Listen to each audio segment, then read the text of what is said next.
خدمت کرتے تھے اور اتنے بڑے عبادت گزار تھے. توجہ کیجئے گا, آخری آپ کے سامنے حضرت قاسم علیہ السلام ابن امام موسیٰ کاظم علیہ السلام کے مقامات میں یہاں تک تاریخ نے لکھا کہ عجیب روایت ہے کہ وہ قائم اللیل تھے, وہ صائم النہار تھے. پوری دن خدمت کرنے کے بعد بھی پوری رات اللہ کی عبادت کیا کرتے تھے, پورا دن روزے سے رہتے تھے. اور یہاں تک تاریخ نے لکھا وَقَانَ یَخْتُو خُطْوَةً, توجہ کیجئے گا, وَقَانَ یَخْتُو خُطْوَةً یُحَلِّلُ وَيُكَبِّرُ وَيَذْكُرُ اللَّهَ تَعَالَى. قدم اٹھاتا تحلیل الہیہ ہوتی, قدم اٹھاتا تکبیر الہیہ ہوتی, قدم اٹھاتا ذکر اللہ ہوتا. یعنی وہ ذاکر ہوتا تھا اللہ کا, اللہ کی تکبیر بیان کرتا تھا, اللہ کی تحلیل بیان کرتا تھا. یہ حضرت قاسم کی عبادت کا تذکرہ ہو رہا ہے. قائم اللیل تھا, صائم النہار تھا. یہاں تک کہ تاریخ نے لکھا ایک مرتبہ یہ رئیس جس کے پاس حضرت قاسم سکون حاصل کر رہا تھا, وہاں رہتا تھا, ایک مرتبہ آدھی رات کو اٹھا کسی قضائے حاجت کے لیے, تو ایک عجیب جملہ تاریخ نے لکھا, آ کے دیکھ رہا ہے کہ وَقَانَ واقفاً بین یدی اللہ یصلی بخشوع عظیم. وہ رئیس گھر سے باہر نکلا تو حضرت قاسم کو اس صورت میں پایا کہ وہ نماز پڑھا تھا اور خشوع عظیم کے ساتھ پڑھا تھا. اور یہاں تک کہ روایات نے لکھا, توجہ کیجئے گا, عجیب عجیب جملہ ہے, کبھی قیام کی حالت میں, کبھی سجود کی حالت میں, کبھی رکوع کی حالت میں. اور آگے تاریخ نے لکھا حضرت قاسم کے سجدے کا عالم. یہ وراثت موسویہ ہے. خدا کے عظمت کی قسم ہے, یہ وراثت علویہ ہے, یہ وراثت سجادیہ ہے, یہ وراثت موسویہ ہے جو ہر زمانے میں اپنے نسل در نسل منتقل ہوتی جا رہی ہے. حضرت قاسم کے سجدوں کا تذکرہ تاریخ نے اس صورت میں لکھا کہ وَمِن بَرَکَاتِهِ الْقاسم الامام ابن الامام موسیٰ کاظم علیہ السلام ظہور النور فی موقع السجود الشریف.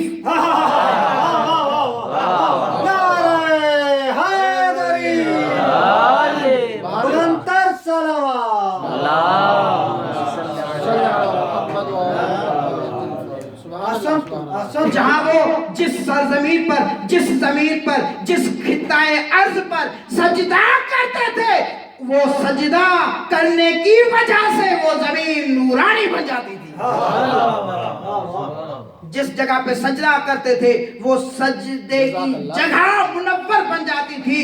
وَإِتَّصَالُهُ بِعِنَانِ السَّمَاءِ. اس سے پہلے میں ایک روایت اور پڑھا ہم حضرت قاسم کا مقام سجدہ بیان کرنے کے لیے کہ تاریخ نے لکھا کہ حضرت قاسم جب سجدہ کرتے تھے نور وجهه يتساعد من وجهه إلى إناء السماء. وہ جب سجدہ کرتے تھے تو چہرے کا نور آسمان کی طرف جاتا تھا. ائمہ کی سیرت طیبہ میں یہ صفت مل رہی ہے. تو جب سجدہ کرتے تھے تو اس چہرے سے جو نور نکل رہا تھا آسمان کی جانب اوپر جا رہا تھا. اور یہ اس کے چہرے سے جو نور نکل رہا تھا یہ فقط نہیں, جہاں سجدہ کرتے تھے وہ سجدے کی جگہ منور بن جاتا. آگے تاریخ نے ایک جملے لکھے اتصالہ بعنان السماء عند الصلاة وانقطاعہ الی اللہ. یہ ایک بڑا مقام ہے کہ سجدے کی حالت میں وہ اللہ کی طرف ہوتے تھے, پورے عالمین سے منقطع بن کر, پورے عالمین سے توجہ ہٹا کر اس وحدت کا مشاہدہ کرتے تھے. الفاظ کو سمجھنے کی کوشش فرمائیے. یعنی کیا کثرت کو چھوڑ کر وحدت کو دیکھتے تھے, عالم مادہ کو چھوڑ کر عالم لاہوت کا شہود کرتے تھے. تجلیت الہیہ, تجلیات ربانیہ کا مشاہدہ کرتے تھے, اس لیے کہ اس مشاہدے کا نتیجہ ہے کہ اس کے چہرے سے بھی نور نکل رہا تھا, اس زمین سے بھی نور نکل رہا تھا. حضرت قاسم کا مقام ہے وَإِنْقِطَاعُهُ إِلَى اللَّهِ، اور رسول اللہ اپنی دعا میں ارشاد فرماتے ہیں الہی حبلی کمال الانقطاع الیک. رسول اللہ دعا میں ارشاد فرماتے ہیں خدایا مجھے دولت انقطاع عطا فرما. اس انقطاع کا نتیجہ یہ ہے، میں جملہ کہنے لگا توجہ کیجئے گا، اس انقطاع کا ایک اثر ہے، اس انقطاع کا ایک نتیجہ ہے جب بندہ اس دنیا سے ہٹ کر اس عالم وحدت کا، عالم لاہوت کا شہود کرتا ہے اور انقطاع تام حاصل کرتا ہے تو تجلیات ربانیہ اس عبد مومن پہ آ کے ظہور پذیر ہوتی ہیں اور وہ بندہ حقانی ہو جاتا ہے، یعنی اس کا وجود حق تبارک و تعالی سے متصل بن کر اللہ کی صفات کا مظہر بن جاتا ہے.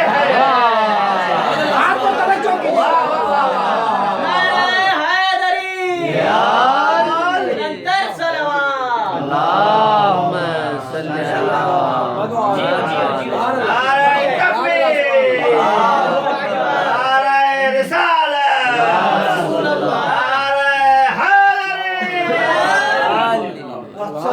قاسم مظہر صفات الہیہ بن گیا.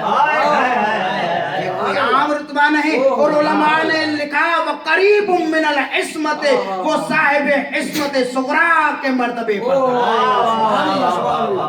آگے حضرت قاسم کے لیے توجہ کیجئے گا، انقطاع تام حاصل ہو چکا تھا اور آگے حضرت قاسم کے لیے تاریخ نے جملے لکھے وَقَانَ الْإِمَامُ الْقَاسِمِ مِنَ النَّسَاكِ الْمُنْقَطِعِينَ إِلَى اللَّهِ تبارک و تعالی. وہ عابد گزار تھا، وہ عابد تھا اور انقطاع تام حاصل ہو چکا تھا. اور آگے تاریخ نے لکھا، میں ایک جملہ عرض کروں، کیوں نہ صاحب سجدہ ہوتا، کیوں نہ صاحب نور ہوتا، کیوں نہ صاحب عصمت ہوتا، اس لیے کہ صاحب سجدۃ الطویلہ کا بیٹا تھا.